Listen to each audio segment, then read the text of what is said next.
Kia ora, bula, yorana, talofa, maloalele, and welcome to another week of Two Palagi and Pisinisi Pod, the podcast for business people working across the Pacific. I'm Glenn Murphy, and after personally working across the Pacific for the last few years, I'm excited to be working with Dave to tell the stories of business in this dynamic region. And kia ora ana, koutou katoa, whakalofa lahi atu, and bula Vanuaca. I'm Dave Drua, currently based in Rarotonga, Cook Islands, but previously based in Suva, Fiji. And I've been working across the Pacific for the past 5 years. I've formed a deep connection to this part of the world and really love helping business understand the opportunities that exist here. Glenn and I have been working together since 2020, and we're really excited to be telling Pacific business stories through this weekly podcast. And in this episode, we're super excited because we've moved to video. So it means we can see each other and we can see our guests and we can talanoa in full colour. So we're happy about that. That's right. And you can see the bunker that I work in and the beautiful view of Waiheke Island and your backdrop as well. But the other thing, of course, is today in this episode, we're really excited to be talking about the business of sport. So we're going to talk a little bit about some of the key things that are happening in sport across the Pacific. And then, Dave? We're also welcoming a particular special guest. And it's an honour and a privilege to have our very good friend, Josefa Vanuaca, joining us on the show today. Joe, well, we'll get him to tell about his whakapapa and his history when we get to that part of it. But let's just say he and Glenn and I go back a long way, and we're looking forward to reconnecting on this show. But Glenn, first up, maybe do you want to just tell us about what you've been up to this week? It's been a big week in the sporting world, and that's really what we want to focus on this week. So what sort of sports have you been into? Dave, I had the great fortune this week of being invited to the ASB Auckland Open tennis on Monday. And not only did I get to go along, but it was great weather and saw some amazing tennis. And it's about 15 years since I think I've been able to go to the Auckland Open, and I was super impressed with how they've developed it. And look, it's a relatively small tournament on the world scale, but they've kind of replicated on a minor scale what happens at the Australian Open, and just the experience for fans and people going along is fantastic. And so it's kind of a really relevant thing in terms of us now talking the business of sport this week. Well, it reminds me that on a slightly smaller scale over here in Rarotonga, the National Pickleball Association of Cook Islands will be hosting its inaugural Pickleball Open on the 20th of January. So huge congratulations to everyone who's heading along to that, to Matty Beasley and to the big Dill himself, Mike Steele, my neighbour, who have been the driving forces behind Pickleball Cook Islands. It's really taken off in this part of the world. Maybe not quite to the level of the ASB Classic in tennis terms, but you've got to start somewhere, and they're making a really good go of it. So that's going to be a huge thing in Rarotonga next week.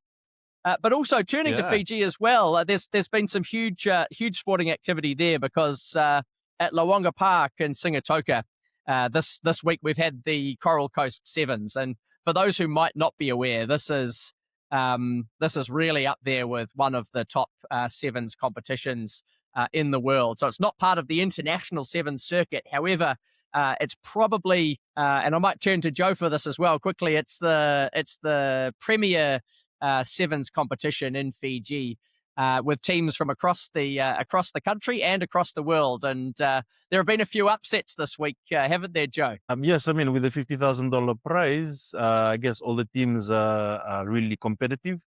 And the Fijian Barbers, which is made up of the national sevens team for Fiji, were bundled out yesterday. They didn't even make it to the quarterfinals. Yeah. And before gloating, we should also note that the New Zealand Sevens development team was also didn't quite make it through to the semi-finals either, losing out to the is it the Ravusa Sharks? I think. Yes, they lost out to the Sharks. But this is the final day of the tournament in Singatoka, isn't it? And there should be a lot of activity at Lawanga Park today. Very much. The town of Singatoka will be buzzing with a lot of activity.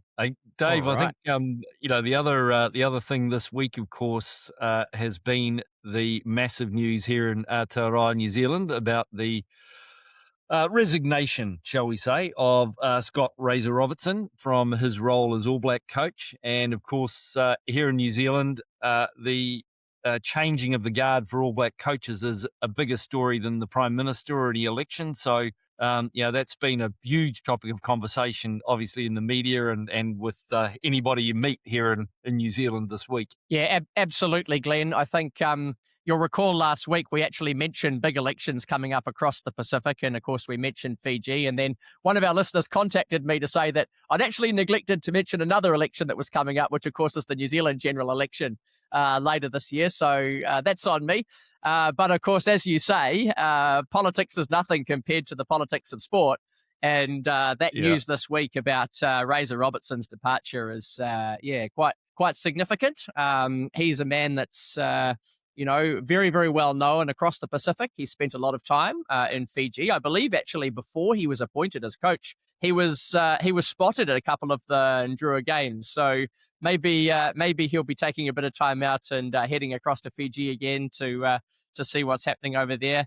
But obviously he's very well regarded in that part of the world, and I'm sure there'll be a lot of people in Fiji who will be similarly shocked to hear that news, and will also be wishing him all the best, and very interested really to see what comes next. But I was listening, Glenn, to the interview that Tane Randall gave on Radio New Zealand, and he former All Black captain, and what really struck me was just how he was talking about not just the change of coach, but also the really big changes that have occurred within New Zealand rugby at an organisational level, and I think he was characterising this as kind of the latest iteration in a number of very significant changes that's happening within the organisation. And I think that takes us nicely into this episode of the podcast today, because we often focus on the individual teams and the magic that happens on the field, but actually behind these teams are some very, very sophisticated and successful organisations that also need to be humming as well. So yeah, and I guess on that note, Dave, before we move into talking with Joe about the Fijian Drua, the other big news in the Pacific this week, of course, was the appointment of the CEO at the PNG Chiefs. That's exactly right, Glenn. So the Drua, of course, is the great success story of the last few years in Pacific sport, in terms of a team that's growing up within a country and really representing and bringing together a national pride and momentum behind it. And I think a lot of people are hoping that the same will happen with this new PNG rugby team as well, rugby league team, I should say, the PNG Chiefs. So the big news this week was that Lorna McPherson has been appointed as the CEO of the inaugural CEO, we should say, of the PNG Chiefs franchise. I think that makes her only the second woman to lead an NRL franchise after Raylene Castle. Right. Also another very familiar name in rugby and New Zealand rugby circles as well. And from what I've seen, I don't know Lorna personally, but she has a very impressive CV. She was very senior within Digicel, the telecommunications company within PNG. She's been a senior business leader in Papua New Guinea for a very long time. And I think she'll have a big job ahead of her, but a lot of people seem to be very excited about the role that she'll bring. And having that telecommunications background is an interesting one, because, of course, a large part of the revenue for a professional sports team, of course, is around broadcast rights, and having someone who knows very well viewer dynamics, penetration of mobile coverage, and some of that IT infrastructure that's needed to support the broadcasting of professional sports matches is something that's really significant and important. But the other point is that Digicel, so prior to PNG, there's been a lot of news. It's no secret that the Australian government obviously has put a significant investment into the establishment of this NRL team. And prior to that, a very similar investment was made into Digicel when that was purchased by Telstra. And, very, very significant development within the business in PNG. And so I think, Lorna, having gone through that experience, having worked very closely with people in Australia will be an extremely trusted pair of hands, not just in PNG, but also in Australia. And, the NRL is a hard place to work, and you really need someone who knows what they're doing. And I'm sure she will have every success, and we wish her every success as well. And maybe one day we'll have her on the show to talk about that too. I think we will. I think, on paper and sort of what I've read, it looks like a tremendous appointment for all the reasons you've said, but also her depth of history working in Papua New Guinea. It looks like she's been in or around that business community for something like 16 years. So, we'll have a really deep understanding of the people and the business culture. As you say, Dave, wish her all the best. Yeah, absolutely. And as someone with a surname like mine, I think a bit of Scottish heritage is always a good thing. But in terms of new CEOs as well, Glenn, I think we should also acknowledge, seeing as we're about to welcome Josefa, that the Fijian Drua also has a new CEO, and we'll ask Joe to mention that as well. But I guess a big congratulations to Jeff Miller, who's taking up the CEO role this year. But also, I think a huge tribute due also to Mark Evans, the previous CEO, who has been widely applauded, I think, for the work that he's done over the last few years to bring the Drua franchise to the successful position that it's in today.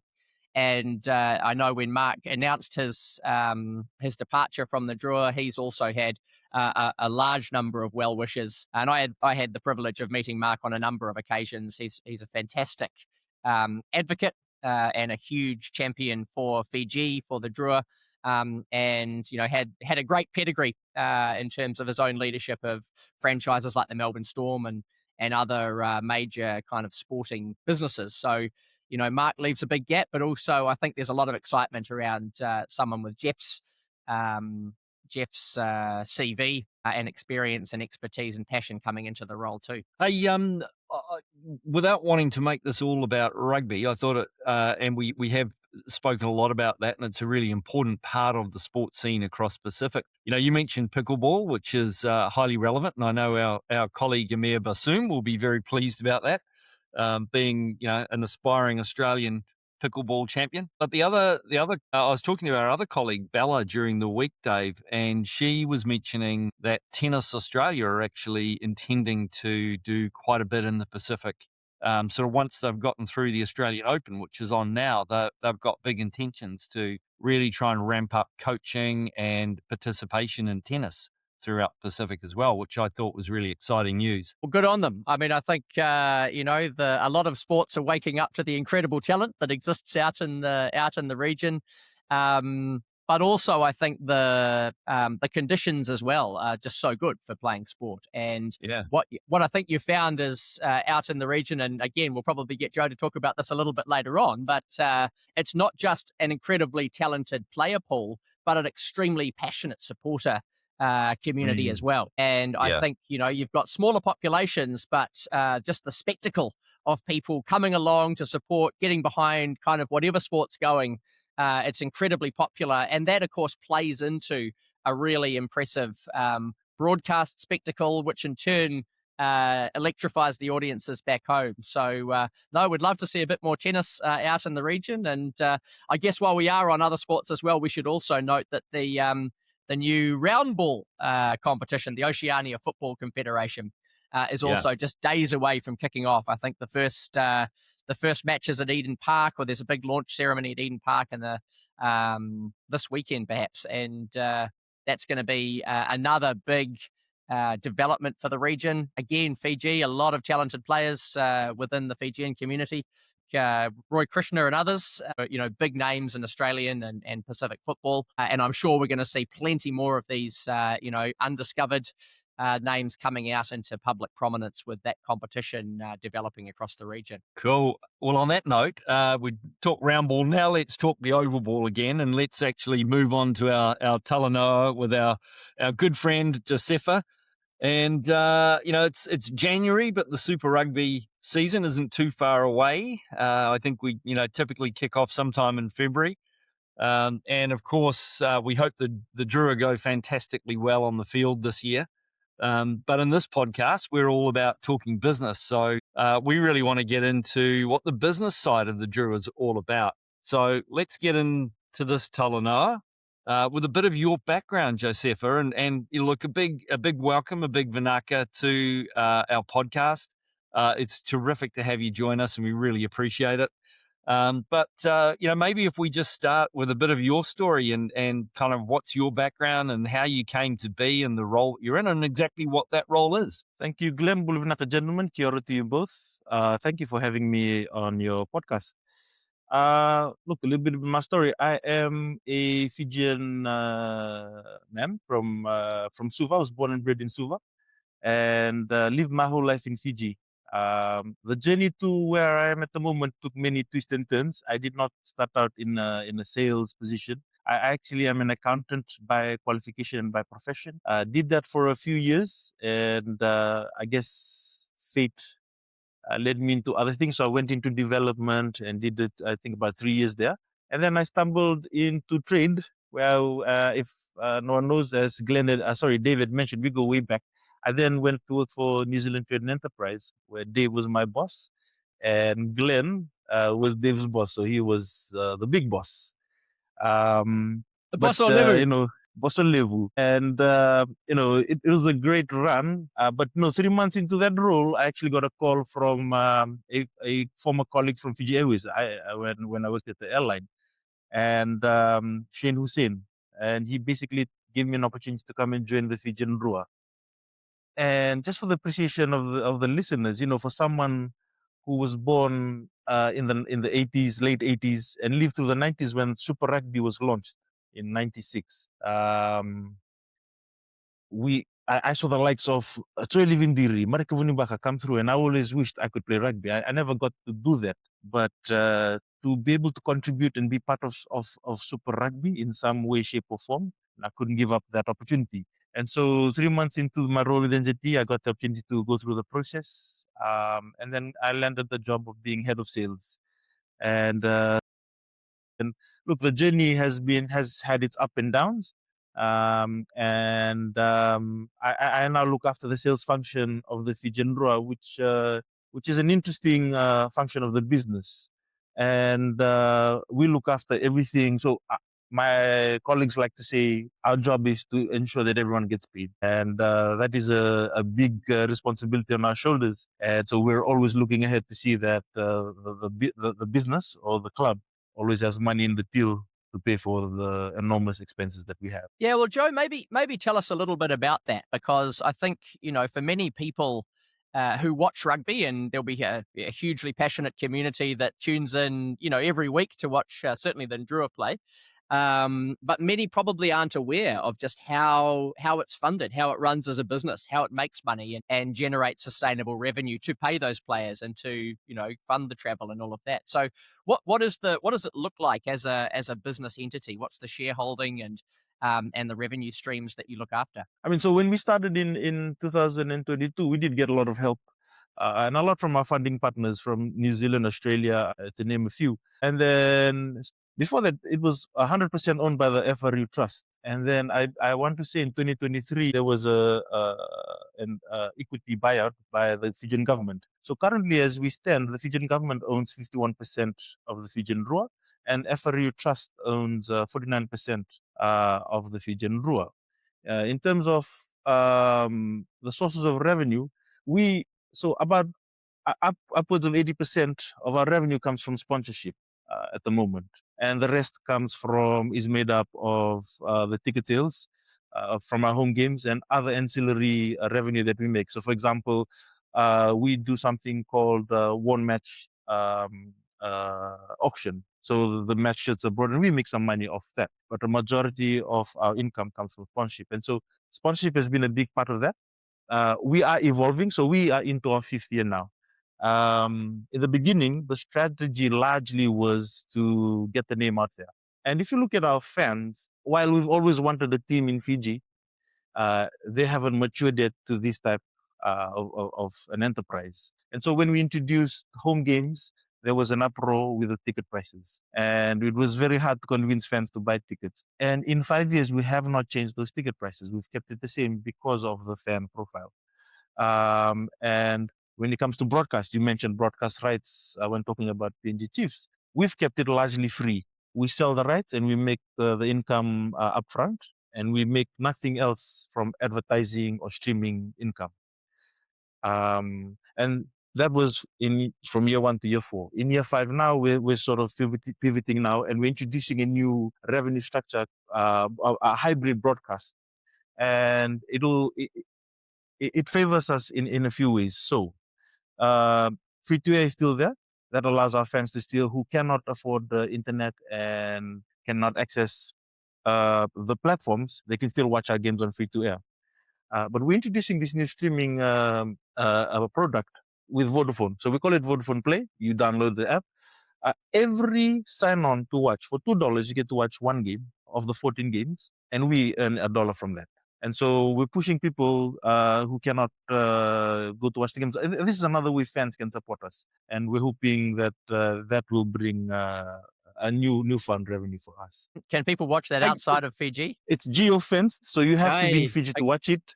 And so what we're trying to sort of work off is, every year, when you've looked at the numbers of broadcast, on average for each game, we get up 250,000 views. And any game, when it starts off, it's low, but when we start winning, or when the game starts to turn in our favor, you'll see that number go up. And we're hoping to get at least 70,000 on average to be able to really see the returns on this this new streaming revenue product. Hey Joe, can I just ask a question in terms of the women's rugby and the importance of that from a revenue position? And look, as I think everybody's aware, that one of the wonderful things that's been happening globally over the last decade really is the emergence of professional women's sport. And, I think when we look at the Drua, and I recall about a year ago talking to a fairly prominent businessman in Fiji, and him talking about how the women's team was actually far more relevant for his brand, and that was where he was putting his money. So I'm just interested in how you see that and how important that women's rugby team is, despite, the men's team obviously getting the star highlights out on the field. But from a revenue point of view, I would think the women's game has a real position for you. So the women's game, they've been great. They in the club, they've been the most successful team. They've won 2 titles, and every time they've competed in the competition, they've always reached the playoffs. And for us, I guess the challenge is getting the fans to buy into that. Right. And we said, look, in terms of pushing the brand, we're very passionate about it, and we look to the sponsors who support them. We're very grateful for them. They see the importance of aligning with a winning team, and they've been the successful team for us. When we've had our home games, it's been very bit hard to get the fans to come and watch the games, and that's something we're still trying to figure out. But when we've had double headers, it's always worked for us to put the women first, so they really get the crowd going. And when the men come in, the crowd is already pumped up.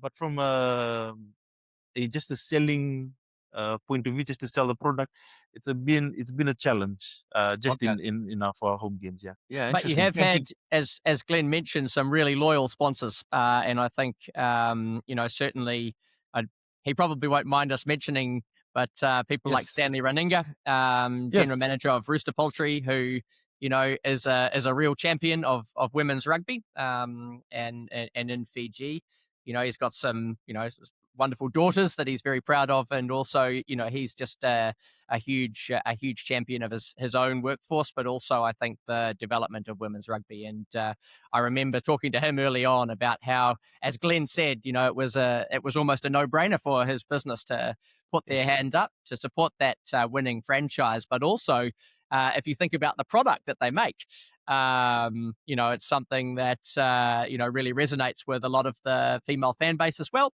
And I want to give a shout out to them as well. Rooster Chicken, in the early years when we were establishing the women's team, they came on before anyone. They put their hand up and took that the naming rights for the women's team. And there were other sponsors. Town Hall Hotels is another one. You'll see them on the jersey. We're transitioning now in terms of, and that news will come out later, but there'll be a new naming rights sponsor, but still very much part of the Drua DNA. Um, and for all our sponsors, we're always appreciative of all our sponsors, and we like to tell them, whether you're sponsoring the women, you appear on an asset for the women or the men, but you're supporting the Fijian Drua and you're supporting the Fijian team. Yeah, and I know Hey, that the sponsors that you've got have been hugely influential, and they have, certainly in the comments that I've picked up from them, really valued that connection to such an incredible brand in Fiji. So I'll leave it to you to mention them by name if you'd like to, but without taking away any sort of surprises that you're wanting to release in your own time. I mean, look, that's been a selling point for us. We've had awesome partners who have come on, and what we always like to tell our partners, we love being your launch partner. So you will see, if you look through our sponsor profile, a lot of the products that a lot of our partners are bringing in don't really have a lot of market share within Fiji. And I think it's a case study now. If you look at the years they've spent with us, and at a minimum, a lot of them sign on with us for 3 years. Over the 3 years, a lot of them have seen that the market share grow. And that's a selling point for us to a lot of our partners. When I joined the business, a lot of our sponsorship were coming to an end. And so we were in renewal phase. Some, of course, have decided to go in another direction. And we're getting on new sponsors, which we'll be also announcing in a few weeks. And a lot of them see us as a launch partner for them, or a launch pad. The ones that have stayed on, they see the importance of the brand and being able to leverage what the Fijian Drua can do for their brand. If you can so, remember what hey, it was. thanks, Josefa. And just without asking you to divulge any trade secrets, you talked about new sponsors coming on board. And so I'm just really curious about how you think about that, how you go about identifying who new sponsors might be, and then how you go about actually encouraging them to part with their money and support the Drua the way they should. So the way our sponsorship is structured at the Fijian Drua is we sell categories. And so if you look at the number of partners on our website or on our jerseys, a lot of that is sold by category. So if you look at Swa Shipping, which is our naming rights partner for the men's team, they hold the shipping category. And then, our financial services category is held by ANZ. They're on the shoulder. And so in identifying partners, there's no real science to it, to be honest. Sometimes we have a list and we go out, and sometimes they come to us, and then we have a chat, and then we find a sweet spot where we both agree. But the incentive for a lot of them is that, one, they have a category, and so we push the category. So they become our official shipping company, our official car, and so forth. And when talking to them, a lot of things that we show them, I'd like to think, if I put myself in their shoes, the incentive for them is the reach that we have as a brand. Before the Fijian Road joined, Super Rugby as a competition already had the broadcast reach. And if you look at the development of the competition, when the South African teams exited and moved to the Northern Hemisphere competition, for our fans, or for the businesses that supported us, the favorable thing there was that a lot of the matches happened within time zones that were favorable to fans. So more eyeballs on screens for their brand. And so that is something that we sell. We leverage that.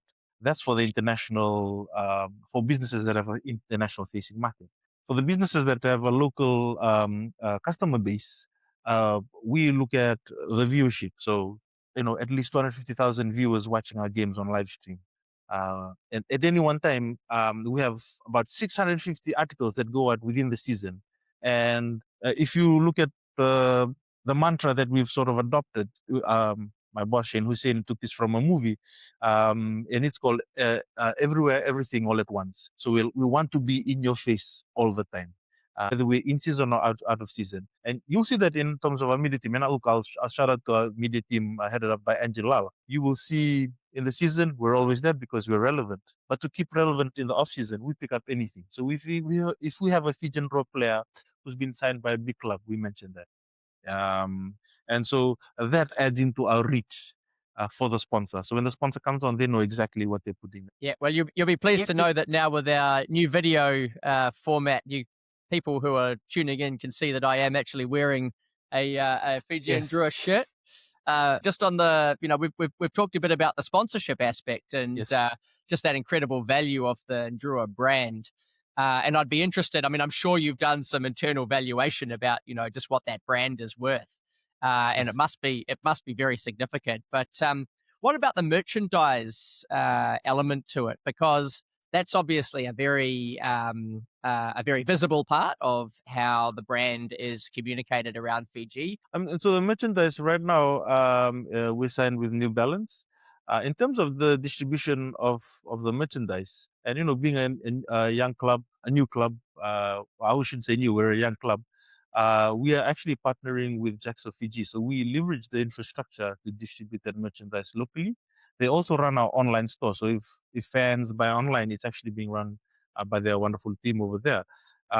We get a cut of the merchandise sales, and if you follow the competition, our merchandise was number one, I want to say, in last season and for a few seasons. Look, it's testament to a big following that we have, and it does big numbers for us. So we do get a cut from the distribution of that merchandise that our partner does, Jaxo Fiji, and it's been doing great for us. Joe, Yeah. can I ask a question? Sort of, look, the obvious attraction for sponsoring a brand like Fiji and Drua is there, and the ability to have the breadth that you've spoken about, but I think also the depth in terms of the importance of the Fiji and Drua to the community and to the Pacific region, actually.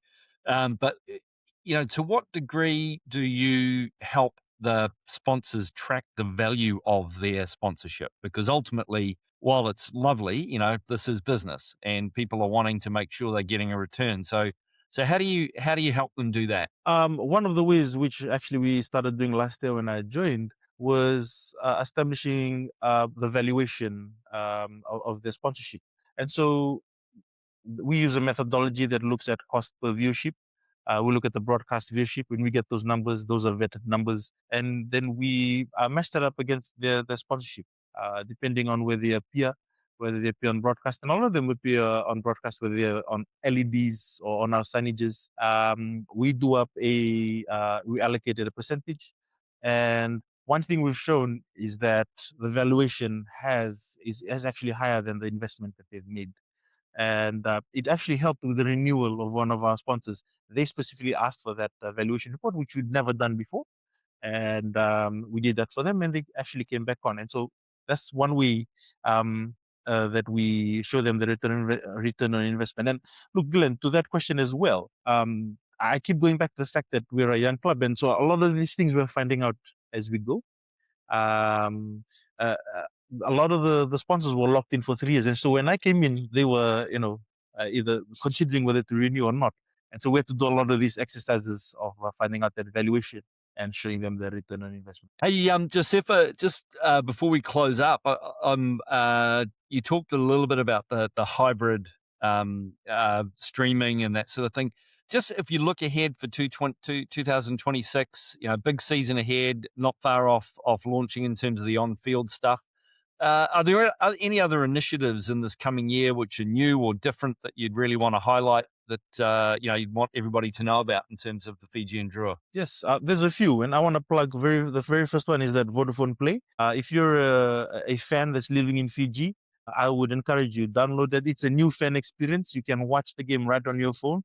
And there's also other product offerings that we're offering. Mini matches. You can go all the way back to 2022 when we started. If you want to relive those games, Vodafone Play is a new experience. And just for $2, you can watch all of our 14 games live on that platform. As we speak right now, we're doing the season pass. So it's for $25. You get to save $3, I would say, if you buy the season pass right now. So that's a new thing. You are supporting the Fijian Drua, you're supporting each player, and you're making every player's dream come true. The other thing that we are looking into is actually memberships. So when I started with the club, we had tried it in our first year. It didn't really get the desired outcome.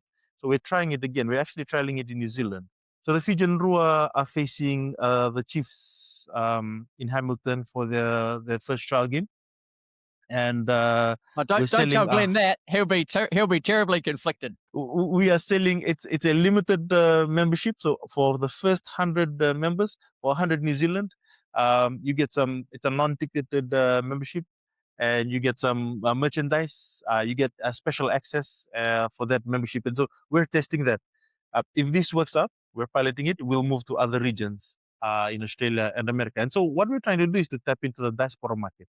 We know we have a diaspora following. A lot of people have connection to Fiji and the Fijian Drua, and we're trying to see whether we can commercialize that as well. We've tried many things. I want to talk about this one, in terms of testing. We tried early birds in Fiji, tried to release the tickets. Fans did not catch on like we thought they would. And so we are not trying that ever again, but it's all part and parcel of trying to find out what works for us. I also want to do a plug. Knowing how things work in terms of attending rugby in Fiji, it's almost like the late bird, the 5 minutes beforehand decision makers. Right at the gate. You need to target. Should we go watch a game? Yes. Yeah. And look, given that this podcast is all about Pacific business, I want to do a plug for the game in Auckland against the Auckland Blues. It's happening on the 28th of March at Eden Park at 6 p.m. But before that, on the Friday, we're having a business breakfast that's organized by the Auckland Blues, the Fijian Drua, the New Zealand Fiji Business Council, and also the Auckland Chamber of Commerce. And the whole thing is to build business around this the game, and it is the 30 years for Super Rugby. We're honoring our legends, and the Auckland Blues want to honor a legend, the late Choeli Vindiri, who is both Fijian and represented the Auckland Blues and the All Blacks as well. And so we're building around that. So if you in Auckland, or if you're a Fijian business or a Pacific business that you want to mingle with two great rugby teams and other businesses that have connection to the Pacific, on the 27th of March, tickets will be released next week. On the 27th of March, we're having it at Eden Park, business breakfast. So $75, you get a seat. Awesome. So Josefa, that is great news. And asking for a friend, how does one find those? Where do you go to actually buy one of those tickets? So the tickets will be released by the Auckland Blues on Flickr, which is the ticketing platform. A ticket, a seat at the table is $75. If you're a business that wants to partner with the event, for $2,500 you get to be mentioned. For $7,500, your name gets a bit more prominence. So awesome. Look, reach out to me. I guess you can plug my email on your pod if you'd like. Businesses who would want to be part of that, please do reach out to me. I will connect you to the Auckland. Fantastic. Well, I reckon $75 for a ticket at an event like that sounds like super good value for money. So we probably don't have the revenue on the podcast to be a full business sponsor just yet, but I'm sure at least one of us will be at that event, and possibly both. You never know. Yes. So I'd love to see you both there. Awesome. So you'll be there, Joe. I look forward to seeing you. As we close up this talanoa, from me, just a huge whanaka. Always lovely to connect with you, and really appreciative of your time this morning. I know this is a time of year when you've got 1,000 priorities, no doubt, on your to-do list, and so the fact that you've made time to come and chat with us is really appreciated. I was going to say, and a huge whanaka as well from me, Joe. You have a huge career ahead of you. So look, mate, really wishing you all the best.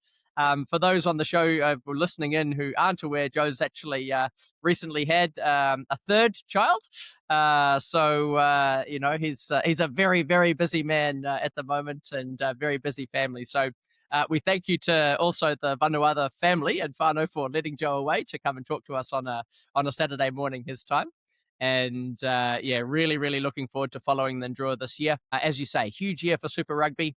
And I think you kick off actually with a big Pacific match on the is it the 14th of Feb against Moana Pacifica, the other Pacific. The other sort of major Pacific franchise, and that's going to be held at Churchill Park in Rarotonga, which of course is a pressure cooker in more ways than one for visiting teams. But some big history between those two sides at that venue, and really looking forward to kicking off the season and seeing how the Drua go this year. Thank you, gentlemen, and look, I appreciate you giving me a platform to be able to share the Drua story. So this week on Two Palagi and a Pisinisi Pod, we've looked at the business of sport across the Pacific, and we've been fortunate enough to have Josefa from the Fijian Drua join us and talk about the business behind the success on the field. And I think one of the things we've really picked up from that talanoa is just how the business side is evolving, sponsorship growing, different ways of streaming, making the game available to fans, and the business is continuing to learn. And so that is Two Palagi and a Pisinisi Pod for one more week. And thank you very much for listening. And we look forward to being back with you in another week's time and many more weeks to come. And I'm sure this won't be the last time we're talking about rugby, Fiji and Drua, sport throughout the Pacific and some of those other sporting codes. But this has been Two Palagi and a Pisinisi Pod for the week ending 16 January. And we look forward to your feedback or any ideas for topics or people that you'd like us to cover in this incredible part of the world. Minaka waka lewu and Sotatale. We'll see you next week.